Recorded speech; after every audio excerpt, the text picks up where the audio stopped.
আমার হাতে দুইটা মুরগি আছে দেখেন। আপনারা যখন মুরগি ছোট অবস্থায় থাকবে তখনই মুরগি দেখে বুঝে যাবেন যে আপনার আসলে মুরগিটা আলটিমেটলি আপনার ফার্মে ভালো রেজাল্ট দিবে নাকি খারাপ রেজাল্ট দিবে।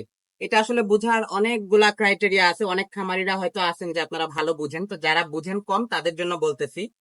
বিশেষ করে মুরগির এই ফেদার গুলো আপনারা লক্ষ্য করবেন, মানে এই পালক গুলা দেখেন। এই মুরগিটা যদি দেখেন, এর শরীরে কিন্তু মনে করেন এই দুইজন একই বয়সের, কিন্তু এর শরীরে হচ্ছে পালকের সংখ্যা অনেক কম। আর এর কিন্তু পুরা শরীরটা হচ্ছে পালক দিয়ে ভরে গেছে। এখন ওজনও কিন্তু এই মুরগিটা বেশি, আর এই মুরগিটা হচ্ছে গিয়ে ওজনে কম।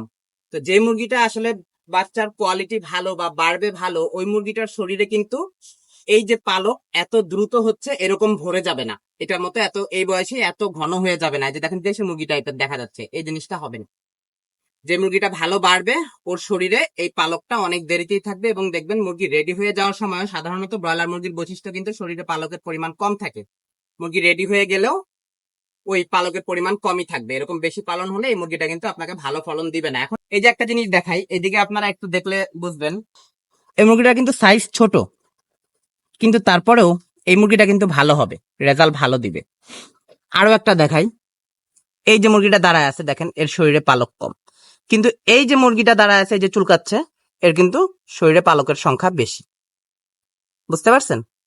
তো দেখবেন যে বাচ্চা ছোট অবস্থা থেকে এই যে দেখেন এটা কত ঘন পালক, এটা অত বেশি বাড়বে না। এই মুরগিটা যেই সময় এই মুরগিটা 1800 গ্রাম হবে, সেই সময় এর পাশে যে বসে আছে এইটা হচ্ছে মোটামুটি আপনার হচ্ছে কি 2 কেজি বা 2 কেজি প্লাস হয়ে যাবে। বাচ্চার কোয়ালিটিটা ভালো হওয়া কিন্তু একটা ফার্মের জন্য মানে অন্যতম প্রধান বৈশিষ্ট্য। বাচ্চা যদি ভালো না হয় সেক্ষেত্রে কিন্তু আপনি ফার্মে যত ভালো ম্যানেজমেন্ট করেন না কেন, কিছুটা কিন্তু আপনার ফলাফল কমই হবে। তো আশা করি সবাই ব্যাপারটা বুঝতে পারছেন যে মুরগির বাচ্চাটা আসলে কিভাবে চিনবেন যখন এরকম 15-20 দিন বয়স হয়ে যাবে, যে বাচ্চাটার আসলে কোয়ালিটি ভালো আছে নাকি খারাপ আছে, বাচ্চাটা কিরকম বাড়বে। তো সবাই ভালো থাকবেন। Happy farming.